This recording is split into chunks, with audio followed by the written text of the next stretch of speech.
Bonjour et bienvenue, voici notre tour d'horizon économique, géopolitique et boursier. Nous sommes le vendredi 8 décembre et pour comprendre comment tourne la planète finance, quand elle tourne autour de Bâle 3, c'est sur la bourse au quotidien et nulle part ailleurs. Et l'épisode du jour s'intitulera 21 millions de petits Einstein.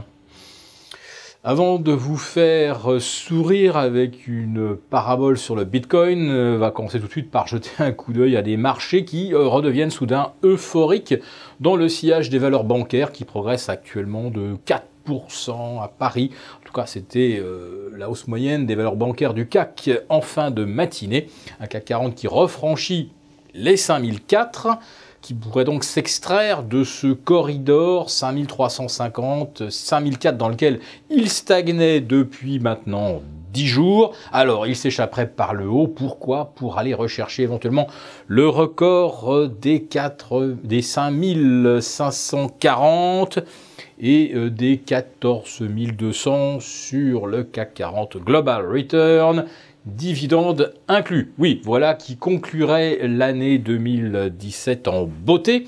Il nous reste une semaine, et oui, dans exactement 5 séances, eh bien, ce sera la journée des 4 sorcières. Ça va tomber très vite, le 15 décembre, un mois de décembre qui aura été très court, mais qui pourrait s'avérer finalement profitable.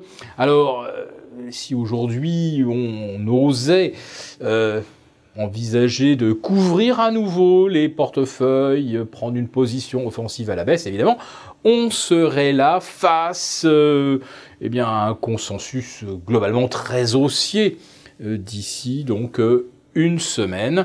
Ça ne veut pas dire que ce n'est pas la bonne décision à prendre, puisque on va dire que l'écrasante majorité vous conseillerait de faire l'inverse. Même si les marchés sont réputés chers, voire très chers, mais quelque part, quand les banques centrales ont détruit le système de fixation de la valeur, après tout, tout peut valoir à peu près n'importe quoi. Et j'en viens à ma parabole des 21 millions de petits Einstein. Imaginez que vers 1920, Einstein, sur les conseils d'un de ses amis spécialistes en cryogénisation, lui est conseillé finalement de faire un legs pour l'humanité, c'est-à-dire une petite fiole avec des paillettes de la semence de M. Einstein, et dans une petite fiole congelée depuis 1920, il y a exactement 21 millions de petits spermatozoïdes, chacun représentant un ADN unique, absolument infalsifiable, et que certains, d'un seul coup, se sont dit « mais pourquoi ne pas les commercialiser ?» Après tout, il y a peut-être une clientèle pour acheter un petit spermatozoïde qui fera peut-être un futur génie. Combien seriez-vous prêt à payer quelque chose de concret, c'est-à-dire un petit spermatozoïde qu'on extraira évidemment par des moyens techniques sophistiqués, etc., en décongelant exactement ce qu'il faut du contenu de la fiole. Donc oui, combien seriez-vous prêt à payer? Et si vous êtes un riche, voire un ultra riche, et que comme Donald Trump, vous avez épousé un super canon, combien payeriez-vous pour que votre super canon soit ensemencé avec un spermatozoïde d'Albert Einstein, réunissant la beauté et le génie? Et bien sûr, les humoristes diront mais imaginez que ce soit l'inverse qui se produise. Je referme cette parenthèse humoristique. Donc, on aurait déjà décongelé 16 millions de petits spermatozoïdes d'Albert Einstein. Il en resterait donc encore 5 millions. Et bah oui, on s'aperçoit que finalement, il en reste beaucoup moins. Et donc, les ultra-riches se précipitent pour acheter, et là maintenant c'est la loi de l'offre et la demande qui s'exerce, pour acheter donc la précieuse paillette Einstein. Ouais, sauf que quand on achète un Bitcoin, on n'achète rien de concret, on n'achète pas une promesse de génie, on n'achète pas vraiment un ADN. Et finalement, un bitcoin limité à 21, qu'est-ce qui empêchera une banque centrale de créer un autre bitcoin à 21 millions, voire pourquoi pas Amazon, en disant voilà, je crée mes bitcoins et je les accepterai, puisque c'est moi qui les ai créés et c'est vous qui les achetez.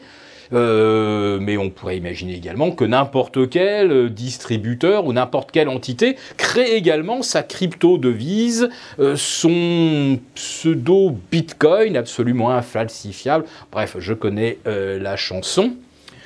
Et des bitcoins dont on dit qu'effectivement c'est le moyen pour deux personnes qui ne se connaissent pas et ne se feraient pas naturellement confiance d'échanger.